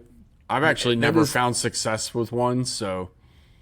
So, and that's why I say that. I don't think I can honestly say I have ever used a pin lock to transition from off-road to road. I know they work on the road because you're going fast enough that for the most part it doesn't fog up. And I've mentioned on the show before, and I'll mention it again, I like the double-paned visors better than I like the pin lock. Again, I challenge Pinlock or anybody who represents Pinlock. I would love to correct that experience. I'd rather, have the convenience of Pinlock, but I've had good luck with double pane. But double pane is that exact situation. It means you're riding with it all day. Yeah. Packing a second visor is pretty much a no-go for any significant off-road riding. But like I said, that's the whole reason I get in this trap. But again, if we're talking about pavement only, a double pane's incredible. When the weather gets to be complete crap and you have a good helmet, you can just shut that and lock it. And with my double pane with my G-Max, I could I could try to fog it up on purpose. It would not work. Yep. So I rode through incredibly bad weather with that. Huge tip for anybody: snowmobile helmets have double pane shields. So. Yep, something to think about. And they're about. electric. You can also plug them in. You can. Which that's a whole other level of electronics and water that I don't have experience with, but I'm sure somebody does. I've never used one, but it looks awesome on paper. Yes, the snow is technically melting on the visor and it's plugged in, so I assume it's waterproof enough to make that work, however that works. But Scorpion makes one of those. Anyone who races already knows about roll-off goggles. Oh, yeah. So the roll-off goggles have got like some vent holes in them, and then it's just a stripe across the front. So that's an option, and I actually finally bought a set of those because I raced in the mud so much, and I love them.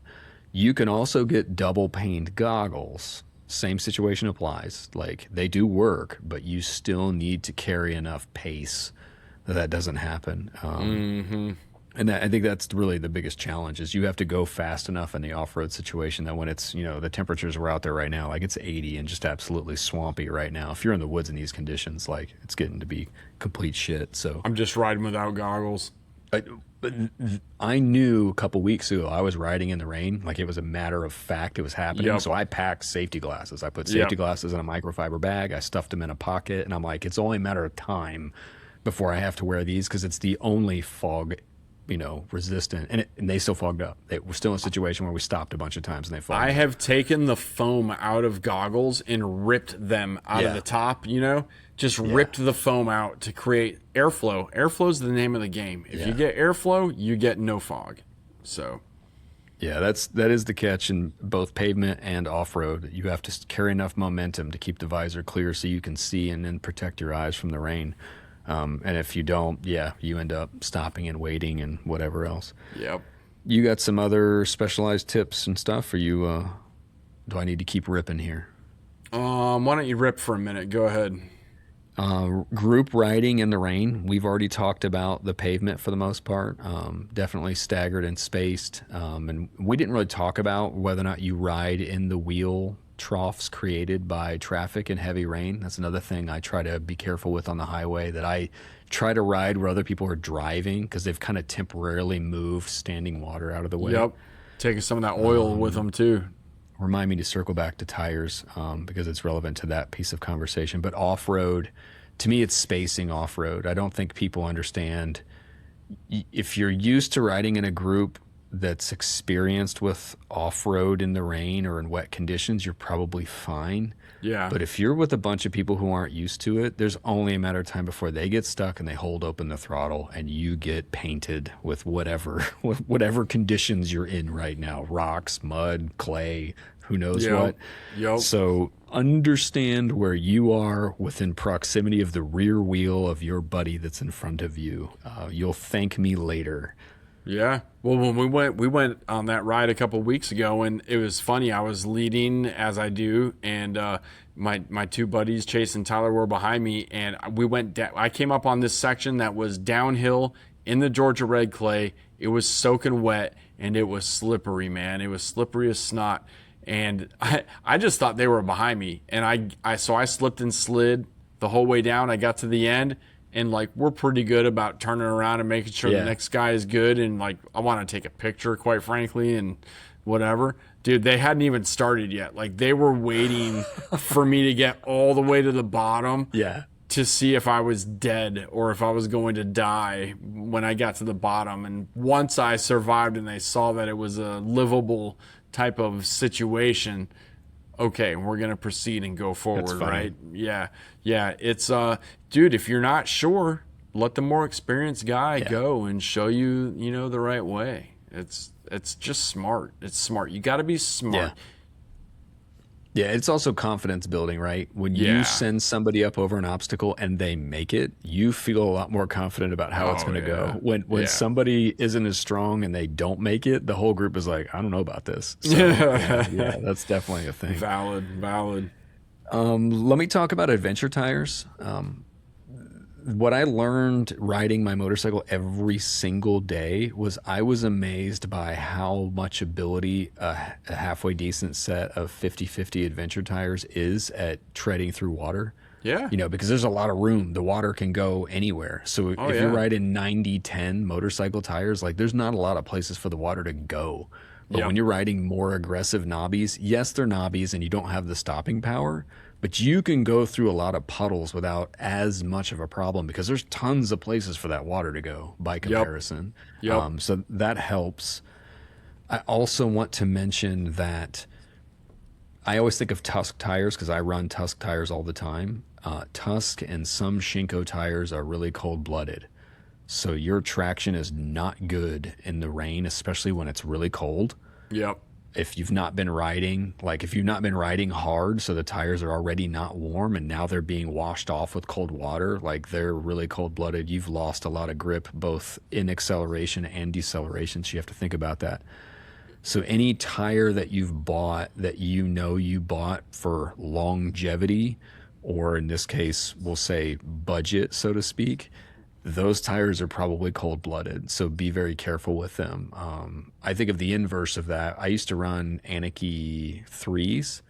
Oh, I loved those tires in the rain. They were incredible, like super sticky. They're not good off-road, but they were great in the rain.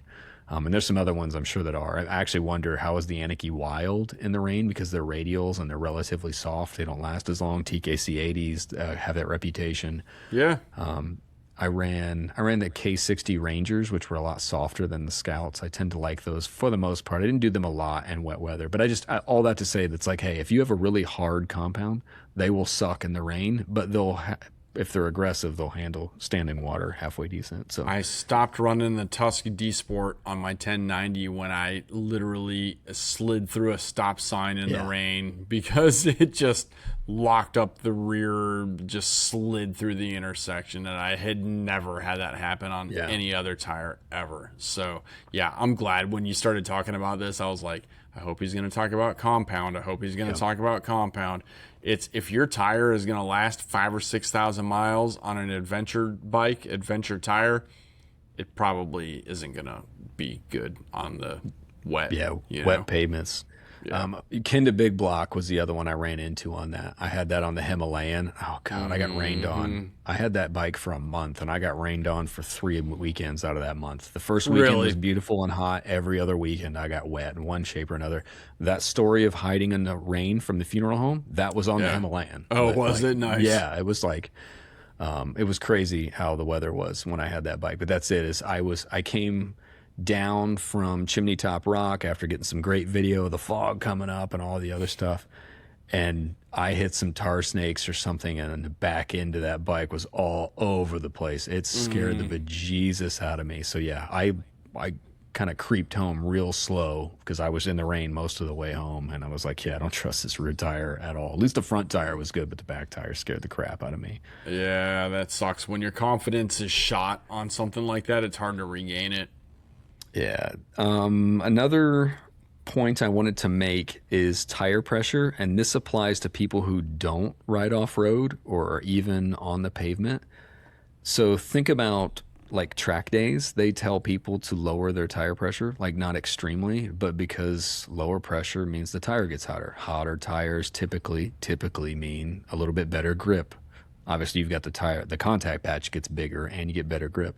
Yep. So the same rule applies in the rain. If you've ridden in the rain a lot, you've actually noticed that sometimes when you stop, your tire's so hot that it dries off almost instantly. Have you ever seen that?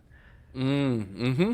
Yeah, that day that I told you that we were under that awning, like our Yep. bikes are soaked and we're soaked, and we've been standing there for about 5 minutes, and boom, all the tires on everybody's bike was completely dry because that's how warm they were, and we were running really low pressure because we were significantly off road. Yeah. But the same thing applies that you can do yourself a favor just by dropping the pressure, 3, 5 psi. It will enhance the grip a little bit, right? Yep. So again, your mileage may vary, contact other people, but it's something I don't think everybody thinks about. They're just like, well, I'm running full pressure. It's like, well, if it's raining and you're going to be in the rain all day, you're already getting the cooling effect of the water. You can lower the pressure a little bit and get arguably a little bit better grip if you want to.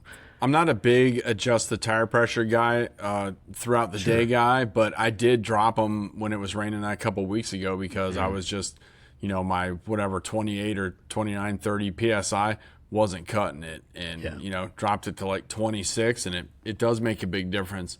I'll say it 100 times: if you're tubeless, be careful. Yeah. We've obviously covered this topic quite a bit, but it's the same For thing. sure. I was talking about on the asphalt, but Fair. it's totally Yeah. true off road as well. Like if you're not a person yeah. who normally drops pressure, if conditions are deteriorating, dump some air out, man. Just do yourself Yep. a favor. Don't do it a lot, but do a little at a minimum, and you can get some perk out of that. If you don't know what to do, just a little is fine. Sure. I had fog and visor management.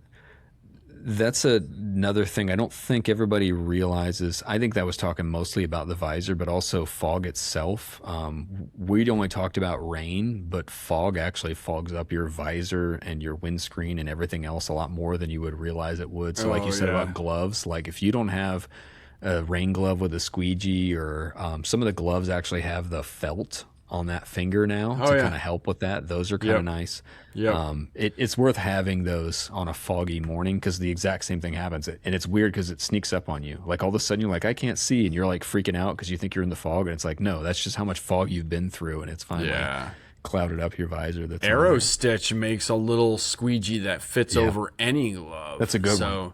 Yeah, it is, man. And you just keep it in your tank bag all the time. Matter of fact, I used to have one and I don't know where it is. I need to buy another one. And just that little squeegee makes a humongous difference. To have it on your thumb or I like it on my thumb, but on your index finger, whichever, just something to be able to clear your line of sight. I was going to ask you, what are some of the makeshift improvised rain gear that you have used? Oh, trash bags. Yeah. Yeah, that's number one, right? Like that's way the most obvious answer. What did I do the other day? Because I'm trying to remember. The other I think day? I decided, so that trip that I've referenced multiple times because it was fresh in my mind. So I rode the 250 from Dayton and home in one day and knew I was going to be in the rain a lot. Yep. It was the same situation that you had kind of mentioned. I'm like, my buddy Bill is down at the gorge. We used to do it this time of year. This is when the scramble used to take place. We used to do all this stuff. And so I'm just going to go. I told him I was going to go. I'm going to go. And I wore waterproof boots. And the whole time I was thinking, or after the fact, I was like, I just should have got grocery bags and just wore my regular off-road boots because these waterproof boots are just holding all the water in right now. That is a problem. That is a problem. When waterproof boots go, they don't go both ways. So you may as well be wearing 5-gallon buckets on your feet at a certain point, right? But yeah, it's I've got some Gore-Tex Climb, make some Gore-Tex socks. There's other brands too, Seal Saver, or what is it called? I have Seal. those. Is that what it's called? Seal Savers? Seal skins. Seal skins. That's and there's a couple different ones that make some sort of a waterproof sock. I like the Climb ones because they come all the way up above knee-high boots, but I don't know. I guess as long as my core is dry Yeah. and I like my crotch to be dry, then I'm fine. Yeah. If my feet get wet or my hands get wet, I don't really care that much. But yeah, it's water. The good thing is most adventure boots are at least labeled as waterproof. Whether Yeah. they actually are or not is a different conversation. But the marketing is there. That day, I managed to go through a whole bunch of gear, so I'm going to cover a couple different things at once because that improvised gear is relevant in this case. Yeah. The other thing that I don't know if all adventure riders realize, if you have, that laminated 3-season gear that you Yep. like, if you're riding in heavy off-road conditions and it gets covered in mud, it is only a matter of time before that's not waterproof anymore. Yep. Now, I would love for people who are experienced to leave comments here on the episode. I've never been able to rescue it. After that's happened, it's done. That gear will never be significantly waterproof ever again. Maybe you can successfully wash it and treat it with, I can't remember the name of Nick the Wax. stuff. Yeah, maybe you can treat it with Nick Wax and throw it in the dryer and do all that stuff and fix it.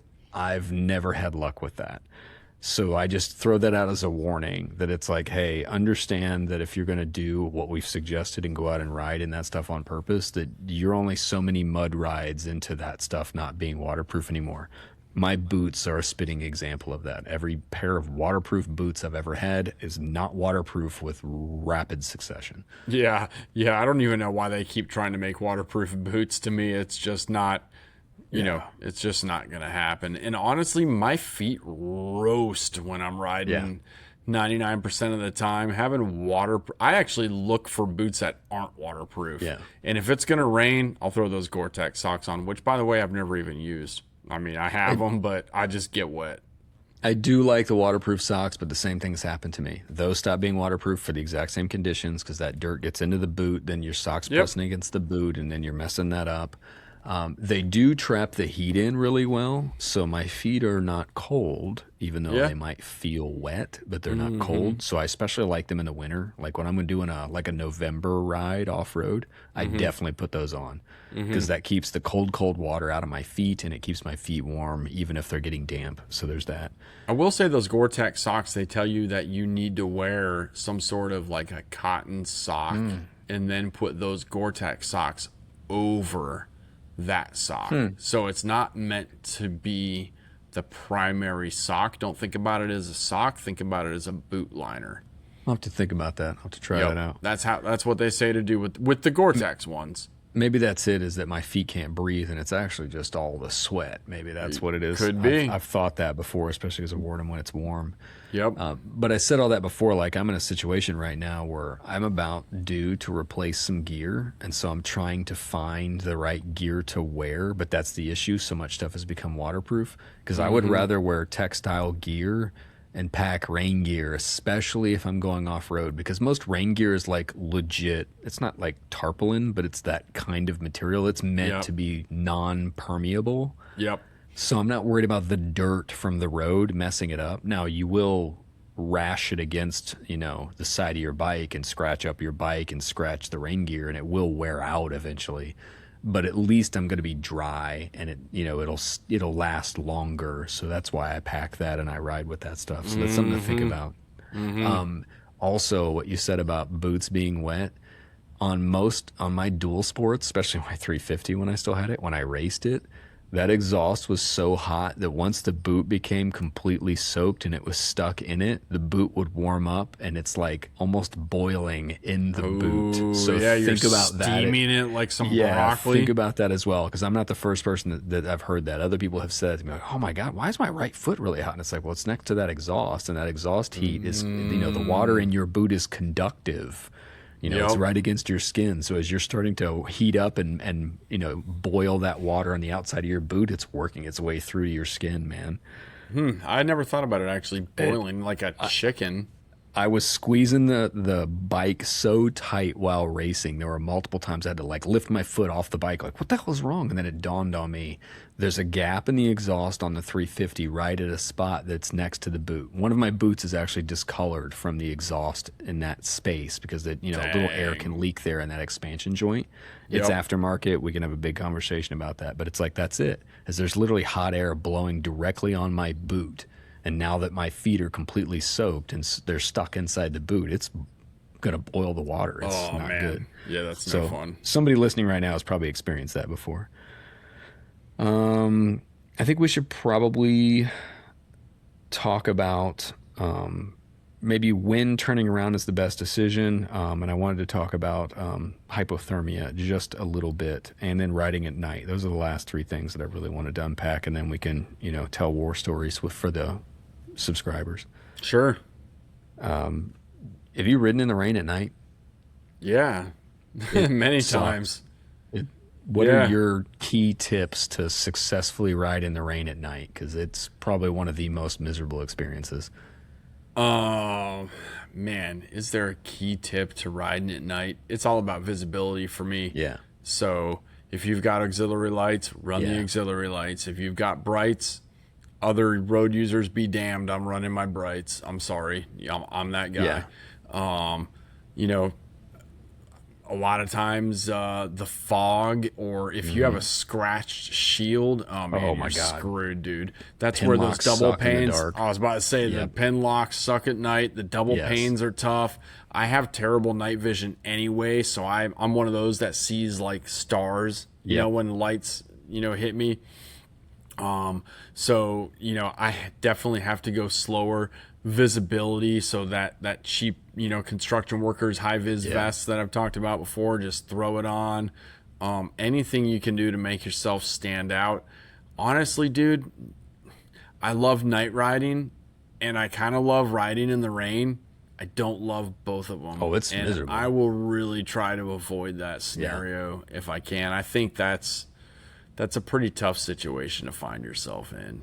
Yeah, I'm at the age and vision now that like it's like aux lights or no. Like it's like I have to have extra light. I get irritated that the average consumer in a car has gotten nuts about that lately. It's made driving very uncomfortable. But if you're on a motorcycle, to me, it's one of the situations now where it's like I try to turn them off when I pass people, but I'm getting them back on as quick as I can. Yeah, because it's harder and harder to see. Riding in the rain is absolutely miserable at night for sure. Yeah. Yep, no doubt. There's not a lot you can really do. I mean, you just gotta it's really exhilarating and really taxing on your senses. And 1 hour goes by, it feels like 3 hours of regular riding. And you pull into a gas station, you're just like, everything is tight. Your back is tight. Yep. Your knuckles are tight. Your freaking neck is killing you. Everything needs a break. So yeah, I would really encourage people, don't do it unless you have to.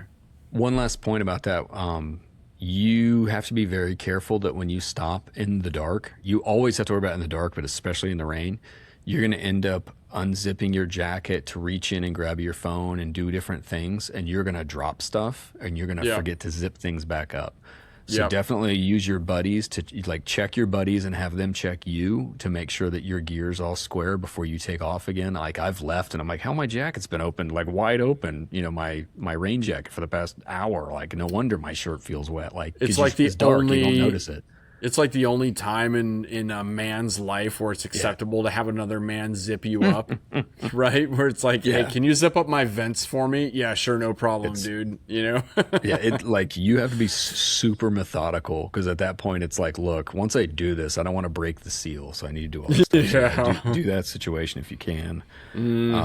I don't have a list of the hypothermia stuff off the top of my head, but what I always worry about, especially group riding, everybody's always like, they don't want to make the group stop, but it's like, dude, once you get to the point where your teeth have been chattering and it's lasting for multiple minutes, like you need to do something. Like you can't do that. I have a war story I'll tell in a minute because it was that situation, but you have to think about that.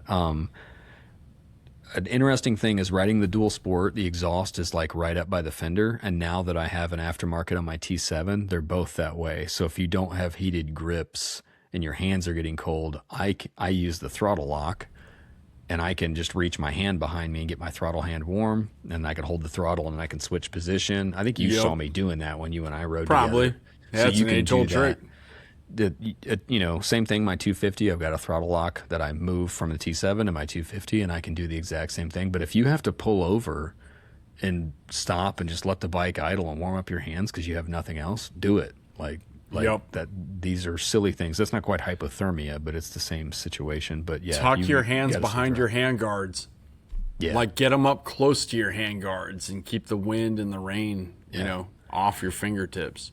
you talked about it on a different episode, but it's like if you have nothing else, you got to like pull over at a gas station and figure out if they've got like printer paper, newspaper, stupid ads, whatever else it is. You got to wrap yourself in a trash bag, stuff the newspaper in, wrap yourself in another trash bag, and then put the gear on if that's what it takes to keep from getting hypothermia, because it's really bad. Oh yeah.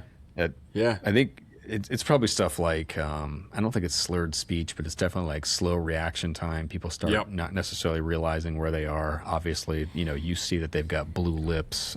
Like I said, somebody who's medical is going to know right off the top of their head, and they're screaming at their phone. So I'm sorry, but it's like I don't know if their teeth are even chattering at that point anymore or not. It's easy enough for people to Google the signs of, look, we're not doctors, dude. I'm not trying to give that advice out, Google signs of hypothermia and learn them. Any last comments on when turning around is the best decision? I don't think so. I think we've pretty much, covered that situation. Yeah. In that case, then, if the listeners can leave comments on the show or send an email, if you got a crazy war story about really bad weather, or we forgot something like really key, do us a favor and leave a comment. So, Mark, any last comments from you before we let the listeners go? No, I think that I always say no, and then I go yes. I actually do. Have a good attitude about about what you're doing. Like all this whole episode, when we started talking about attitude, like that's what it really comes down to. Like be smart, use your brain. You're not an idiot. You learned how to ride a motorcycle, so you're of a higher intellect than 98% of Gen Pop, right? Because you're riding a motorcycle. That's my theory, and I'm sticking to it. So have some fun, but think about what's happening. Be aware of your surroundings. So that's all I have to say. I love it. Subscribers, hang with us. For everybody else, we will catch the listeners down the road.